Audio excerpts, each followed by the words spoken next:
مکان نہیں ہے تو بھی بے چینی، گھر ہے تو بھی بے چینی، گھر نہیں ہے تو بھی بے چینی، قرض کے انسان اللہ اکبر مکان ہونے کے باوجود، گھر ہونے کے باوجود، نرم گدے ہونے کے باوجود انسان کو یوں لگتا ہے جیسے سب چھوڑ چھاڑ کے جنگلوں بیابان میں چلے جائیں، اس لیے کہ کہیں پر نفرتوں کا ماحول ہے، کہیں پر تکالیف کا ماحول ہے، کہیں پر بیماریوں نے انسان کی کمر کو توڑ دیا ہے۔ قرض کے ہر گھر کا مسئلہ، ہر انسان کا مسئلہ، گھر گھر کا مسئلہ، اور اس پر لوگ کیا کہتے ہیں، پتہ نہیں حضرت کس نے کیا کر دیا کہ میں بہت پریشان ہوں۔ اچھی طرح یاد رکھنا، کسی نے کچھ کیا یا نہیں کیا یہ عامل لوگ اور بابا لوگ بتائیں گے، لیکن اللہ کی کتاب بتائے گی کہ ہمیں ہوا کیا ہے، ہمیں کیا ہو گیا ہے۔ یہ بات یاد رکھنا، عامل کا استخارہ غلطی کر سکتا ہے، لیکن اللہ کی کتاب اللہ اکبر جو کہے گی اس کے اندر کوئی شک نہیں ہے۔ اللہ کے بندوں، یہ دلوں کی بے چینیاں، یہ دلوں کی بے قراریاں، دراصل یہ اللہ کے عذابوں میں سے ایک عذاب ہے، اللہ کی پکڑ میں سے ایک پکڑ ہے۔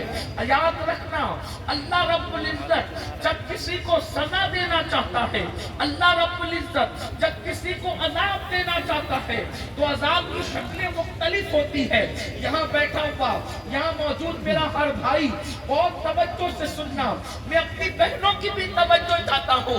یاد رکھنا، یہ جو کچھ ہے عذاب الہی کی شکل ہے، اور عذاب الہی، خدا کا عذاب مختلف شکلوں میں نمودار ہوتا ہے اور انسان کو سمجھ میں بھی نہیں آتا۔ اگر آج ہمارے بچے ہم سے بغاوت کر رہے ہیں تو یہ بھی عذاب الہی کی ایک شکل ہے، اللہ کے عذابوں میں سے ایک عذاب ہے۔ اگر راتوں کو نرم نرم گدوں پہ نیند نہیں آتی، اللہ کے عذابوں میں سے ایک عذاب ہے۔ اللہ اکبر، پیٹ بھر کھانے کے بعد بھی انسان کو سکون نہیں ملتا، اللہ کے عذابوں میں سے ایک عذاب ہے۔ ہمارے دل سخت ہو گئے، علماء کی تقریریں سنتے ہیں مگر آنکھیں نم نہیں ہوتی، عبادت کی توفیق نہیں ہوتی، اللہ کے عذابوں میں سے ایک عذاب ہے۔ اللہ اکبر، یاد رکھنا اور اچھی طرح یاد رکھنا، اللہ رب العزت جب کسی بندے سے ناراض ہوتا ہے تو اس سے روٹی اور لقمہ نہیں چھینتا، اس سے کپڑا اور مکان نہیں چھینتا۔ اللہ جس سے ناراض ہوتا ہے اس سے عبادت کی توفیق چھین لیتا ہے۔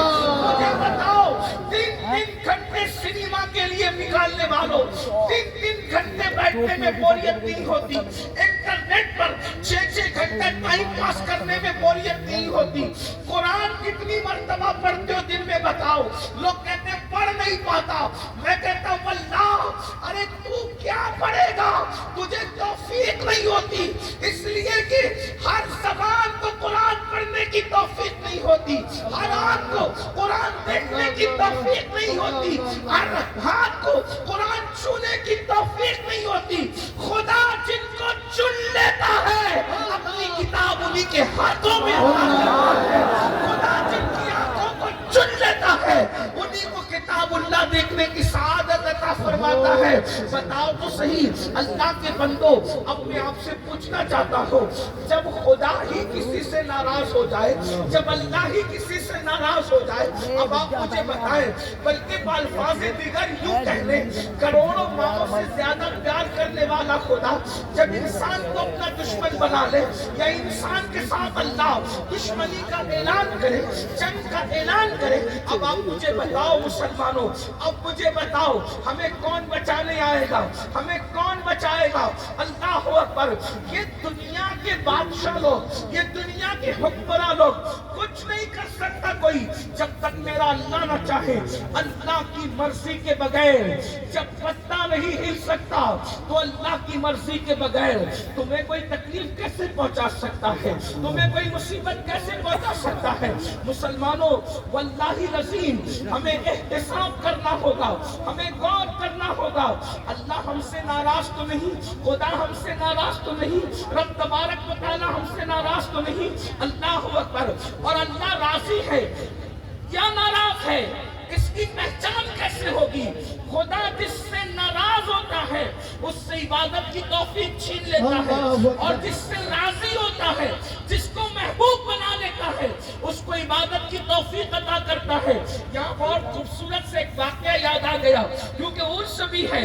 حضرت سیدنا عطا ابن رباح رضی اللہ تبارک و تعالیٰ عنہ بہت بڑے عالم تھے، محدث تھے، اللہ اکبر۔ بازار گئے، بازار جانے کے بعد وہاں پر کنیزیں بک رہی تھی۔ پہلے انسان خریدے اور بیچے جاتے تھے، مرد ہوتا تو اس کو غلام کہتے، عورت ہوتی تو اس کو کنیز کہتے۔ کنیزیں بک رہی تھی، عورتیں بازار میں بک رہی تھی، اللہ اکبر۔ ایک کنیز پر نظر پڑی، وہ کنیز پاگل تھی، پاگل، اللہ اکبر، پاگل کنیز بک رہی تھی اور اس کا مالک کہہ رہا تھا اس پگلی کو کون خریدے گا؟ ظاہر سی بات ہے پاگل کو کون لے کر جا سکتا تھا، لیکن حضرت عطا نے سوچا چلے بھائی کسی پاگل پر ہی رحم کر لیتے ہیں، اور پاگل کنیز کو آپ نے خرید لیا۔ اور خریدنے کے بعد یاد رکھنا بے شمار پاگل بکنے والے اتنے ہوشیار ہوتے ہیں، واللہ العظیم، اللہ اللہ، کروڑوں دانہ ان کے تلووں تک نہیں پہنچ سکتے، اتنے ہوشیار ہوتے ہیں۔ کچھ دیوانے، کچھ پاگل دکھنے والے، وہ بھی ایسی ہی پاگل تھی، اللہ اکبر۔ پاگل سمجھ کر احسان کے رشتے سے اس کو خرید لیا، خرید کے گھر لائے، اور لانے کے بعد اس پاگل نے اچھے کپڑے پہننے سے انکار کر دیا، اچھا کھانے سے انکار کر دیا، ان کے مکان میں رکنے سے انکار کر دیا، چھوٹا سا جھوپڑا اس کو مکان کے آنگن میں دے دیا گیا۔ اس کے بعد جب رات ہوئی تو حضرت عطا نے کیا دیکھا کہ وہ کنیز چپکے سے اٹھی جس کو پاگل سمجھ رہے تھے، اور اٹھنے کے بعد وضو کیا، اور وضو کرنے کے بعد نماز شروع کر دی۔ حیران ہو گئے یا اللہ یہ کیسی پاگل ہے، اس کو کیسے شعور ملا؟ حالانکہ وہ پاگل نہ تھی، پاگل دکھتی تھی۔ اور اللہ اللہ، جیسی وہ سر سجدے میں رکھتی ہے تو سجدے میں سر رکھ کے مناجات کس طرح کرتی ہے ذرا اس کو سن لے، اللہ اکبر۔ صوفیہ لکھتے ہیں وہ پاگل کنیز کہتی ہے اے اللہ جو تجھے مجھ سے پیار ہے، توجہ کرنا، اے اللہ جو تجھے مجھ سے پیار ہے اس پیار کا واسطہ میری بات کو سن لے۔ تو حضرت عطا نے سنا، سننے کے بعد آنے کے بعد بے چین ہو گئے، اور جب اس نے مناجات پوری کر لی تو کہا او پگلی تو اتنی بڑی ہو گئی کہ اللہ تجھ سے پیار کرنے لگا، اور تجھے کیسے پتا چلا کہ اللہ تجھ سے پیار کرتا ہے؟ ارے مناجات کرنا تو ایسے کرنا کہ کیسے کہ اللہ جو میں تجھ سے پیار کرتی ہوں اس پیار کا واسطہ۔ یہ کیسی بات ہوئی کہ تم مجھ سے پیار کرتا ہے؟ ایک بات آپ کو کہوں، یہ ہزاروں کا مجمع ہے، مثال کے ذریعے سمجھا رہا ہوں، برا مت ماننا، حالانکہ آپ سب لوگ ہم سے پیار کرتے ہیں، لیکن آپ مجھے بتائیں، میں یقین سے نہیں کہہ سکتا کہ آپ مجھ سے پیار کرتے ہیں، یہ بھیا پیار کرتا ہے، یہ بھیا پیار کرتا ہے، وہ بھائی پیار کرتا ہے، اس لیے کہ دل کی کیفیت کون جان سکتا ہے؟ تو جب آپ مجھ سے پیار کرتے ہیں یا نہیں کرتے، جب مجھے اس کا علم نہیں تو اللہ کس سے پیار کرتا ہے؟ یہ تو بہت بڑی بات ہے نا۔ لیکن وہ کتنے یقین سے کہہ رہی تھی اے اللہ جو تجھے مجھ سے پیار ہے۔ تو عطا نے کہا ارے تو اللہ سے پیار کرتی ہے، اللہ تجھ سے کب سے پیار کرنے لگا اور تو اتنی بڑی کیسے ہو گئی؟ تو اس نے پلٹ کے کہا عطا واللہ العظیم وہ مجھ سے پیار کرتا ہے، اور پیار نہ کرتا تو پھر مجھے رات کو مناجات کی توفیق کیوں جس نے مجھے سنا دیا اور مجھے بستر سے اٹھا کر اپنے دربار میں کھڑا کر لیا۔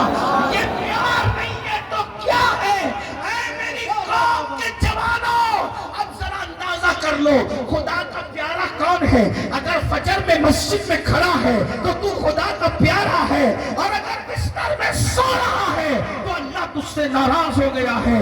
اگر تو حلال لقمہ کھا رہا ہے تو تو اللہ کا پیارا ہے، اور اگر حرام کھا رہا ہے تو تو اللہ کا دشمن بن گیا ہے۔ اللہ اکبر۔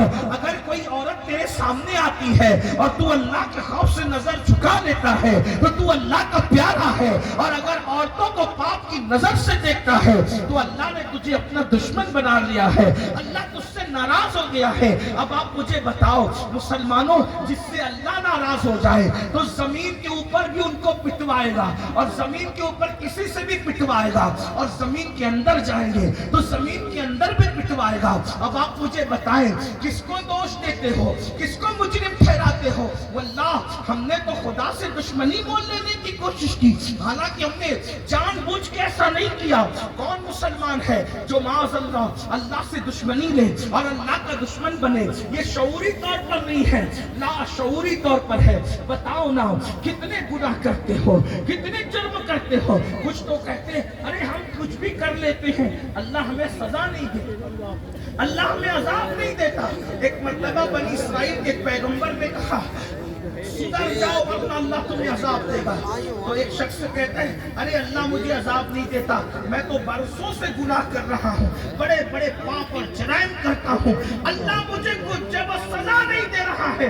اس پیغمبر نے کہا بولا دیکھ وہ کیا کہہ رہا ہے، وہی آتی ہے اے میرے پیغمبر اس سے پوچھو کیا کبھی اللہ کے خوف سے رونے کی توفیق ہوئی، کیا کبھی عبادت کی توفیق ہوئی؟ اس نے کہا نہیں، نہ اللہ کے خوف سے رونے کی توفیق ہوتی ہے نہ عبادت کی توفیق ہوتی ہے۔ تو پیغمبر کی زبانی کہلوایا گیا اس سے بڑا عذاب کیا ہو سکتا ہے کہ اللہ نے تجھ سے رونے کی توفیق چھین لی، اللہ کے خوف میں عبادت کی توفیق چھین لی۔ آج میرے اتنے سارے بھائی یہاں بیٹھے ہیں، بہنیں بیٹھی ہیں، میں آپ سے پوچھتا ہوں میرے بھائیو بتاؤ ہیرو ہیروئن کے جدائی کے مناظر فلم میں دیکھ کر تو روتے ہو، غزل سن کے تو روتے ہو، گانا سن کے تو روتے ہو، کیا کبھی نعت رسول سن کے بھی ہمیں رونا آتا ہے؟ کیا کبھی اللہ کے خوف سے بھی ہمیں رونا آتا ہے؟ کیا کبھی اپنے گناہوں کو یاد کر کے بھی ہمیں رونا آتا ہے؟ ام المومنین سیدہ عائشہ صدیقہ فرماتی ہے جو اپنے گناہوں کو اکیلے میں یاد کر کے روتا ہے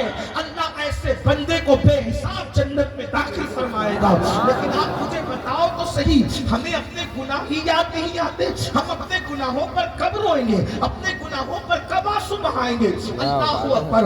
بلکہ آج کا مسلمان تو اتنا ماشاءاللہ اتنا بے باک ہو چکا ہے کہ اب تو وہ گناہ کو گناہ بھی نہیں سمجھتا۔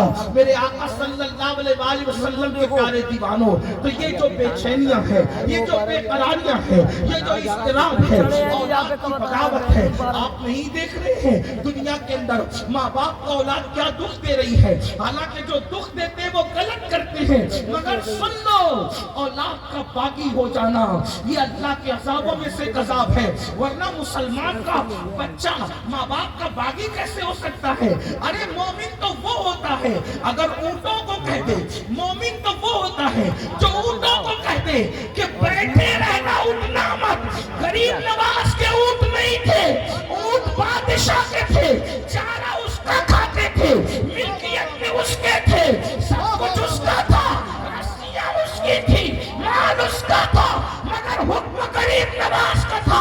ان کے حکم کو اونٹ مانتے نظر آ گئے، ہمارے حکم کو بیٹا بھی نہیں مانتا، ہمارے حکم کو بیوی بھی نہیں مانتی، ہمارے حکم کو بیٹی بھی نہیں مانتی۔ وجہ اللہ کے عذابوں میں سے ایک عذاب ہے۔ ورنہ غریب نواز نے بتا دیا جو خدا سے پیار کر لیتا ہے اونٹ بھی حکم مانتا نظر آتا ہے، پانی بھی حکم مانتا نظر آتا ہے۔ واقعہ نہیں بتاؤں گا لیکن جنہیں پتا ہے وہ تازہ کر لے، جن کو نہیں پتا ہے پتا ہو جائے۔ جب اجمیر معلیٰ میں غریب نواز پر پانی بند کیا گیا تو میرے خواجہ نے غلام کو کٹورا دے کے کہا کہ جا انا ساگر سے کہنا کہ تجھے خواجہ بلا رہے ہیں۔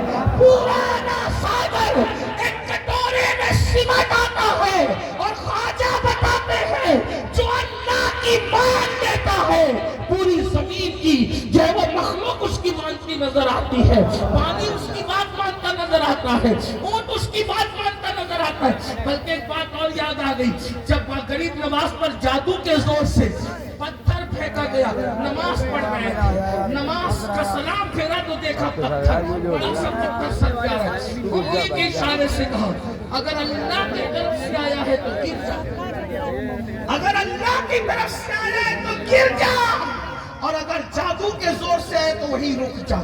توجہ کرنا، آج اونٹ تو تمہیں نہ ملیں گے جن کو غریب نواز نے بٹھایا، نہیں ملے گا، انا ساگر پیالے میں نہیں ملے گا۔ تو لوگ کہتے ہیں یہ سنیوں نے کس سے گڑھ لیے، تو جا کر وہ پتھر دیکھ لینا، پتھر تو ابھی بھی موجود ہے، پتھر تو ابھی بھی موجود ہے، اور ہوا میں رکا ہوا بتا رہا ہے کہ غریب نواز نے اس وقت روکا تھا 800 سال پہلے، 800 سال